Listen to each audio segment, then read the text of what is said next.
Games කියලා කිව්වට පස්සේ අපි හැමෝම ආසයි ගේම්ස් වලට. අද මම ඔයාලට කියලා දෙන්නේ වෙනස්ම ආකාරයේ ගේම් එකක්. ඒක ලැන්ග්වේජ් ගේම් එක. අපි බලමු මේ ලැන්ග්වේජ් ගේම් එක කොහොමද කරන්න කියලා. මෙන්න මේ ලියලා තියෙන වචන තුනෙන් මුල් වචන දෙක අපිට වචන හැටියට උච්චාරණය කරන්න පුළුවන්. නමුත් මෙන්න මේ තුන්වෙනි වචනේ වචනයක් හැටියට උච්චාරණය කරන්න බෑ. ඒත් මෙයාව වචනයක් හැටියට උච්චාරණය කරන්න පුළුවන් තත්වෙට හදාගන්න පුංචි ක්‍රමයක් තියෙනවා. අන්න ඒක තමයි මේ ලැන්ග්වේජ් ගේම් එකේදී මම ඔයාලට අද කියලා දෙන්නේ. ඔන්න වචනේ හොයාගන්න පහසු වෙන්න මම ඉංග්‍රීසි ඇල්ෆබෙට් ඉංග්‍රීසි හෝඩිය බෝඩ් එකේ ලියලා තියෙනවා. අපේ වචනේ පළවෙනි අකුර තමයි ඊ අකුර. මම ඇල්ෆබෙට් එකේ ඊ අකුර හොයා ගන්නවා. හැබැයි ඊ අකුර වෙනුවට මම ගන්නෙ ඊ අකුරට පස්සේ තියෙන F අකුර. F. දෙවෙනි අකුර K අකුර. මෙන්න තියෙනවා K අකුර. මම එයාට පස්සේ තියෙන L අකුර ගන්නවා. තුන්වෙනි අකුර N අකුර. මෙන්න N අකුර.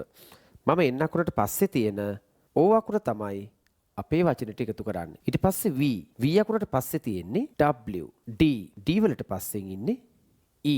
අවසාන එක Q. Q වලට පස්සේ හම්බ වෙනවා R. එහෙනම් මෙන්න අපේ ලැන්ග්වේජ් ගේම් එකේ වර්ඩ් එක මේ වෙනකොට ඔයගොල්ලෝ දැන් දන්නවා. ඒ තමයි flower. ඔන්න මේ සැරේ මේ ගේම් එක මම තව චුට්ටක් වෙනස් කරලා තියෙනවා. බලමු. F අකුරට කලින් තියෙන අකුර තමයි E අකුර. O අකුරට කලින් තියෙන අකුර තමයි N අකුර. E N.